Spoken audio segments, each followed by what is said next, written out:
In the mid-1940s, Sunnydale moved from concept to reality. The early days of Sunnydale were so marked by God's leading that it became known as our miracle school. I'd like to recount some of those evidences of God's leading.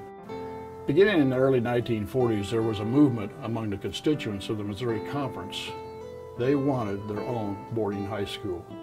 They consulted with the brethren at the General Conference level and were given 3 objections. No money was available for such a large undertaking.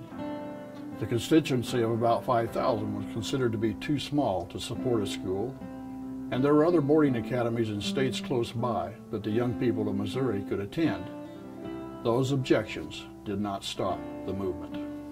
In the spring of 1945, under the direction of Elder Hutchins, the conference president, an academy search committee was formed. It consisted of 10 men from the local conference, from the Union Conference, and from the General Conference. Advertisements were placed in the St. Louis and the Kansas City paper soliciting offers for sites where a school could be built. Then 2 weeks were set aside for these men to visit various sites that were offered and come to a conclusion on where to build a school. The 2 weeks of viewing the sites was almost up. The committee had come to no conclusion on an appropriate site. The entourage of 2 vehicles stopped just outside Moberly, Missouri. Several of the brethren took Elder Hutchins aside. Their counsel was, "Brother Hutchins, tell the constituents to forget this school business." Elder Hutchins came back with a reply, "If I do that, then I'm done here. My leadership will be null and void. If I don't do that, then I'm in trouble with the Union and with the General Conference." It got very quiet. Then Elder Neil Wilson from the Union Conference spoke up. He said, "Brother Hutchins, you do what you think best. We won't stand in your way."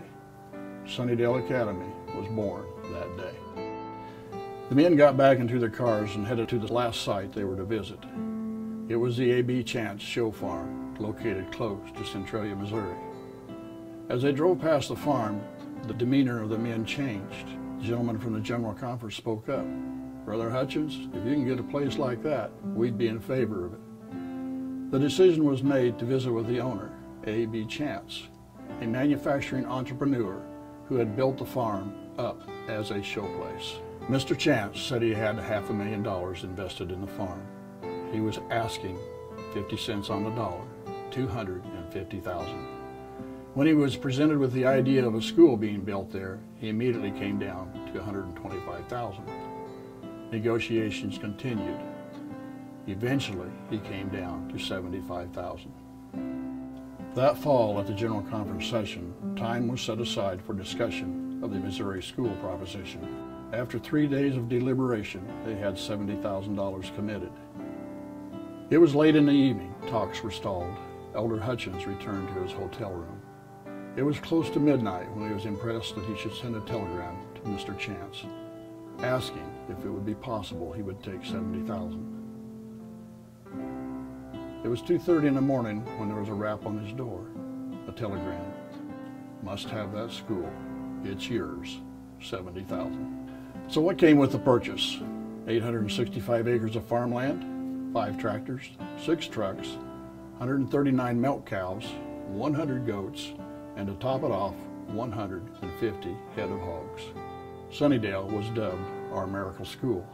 That was October 18, 1945. Opening day for classes was scheduled for the following September, 1946.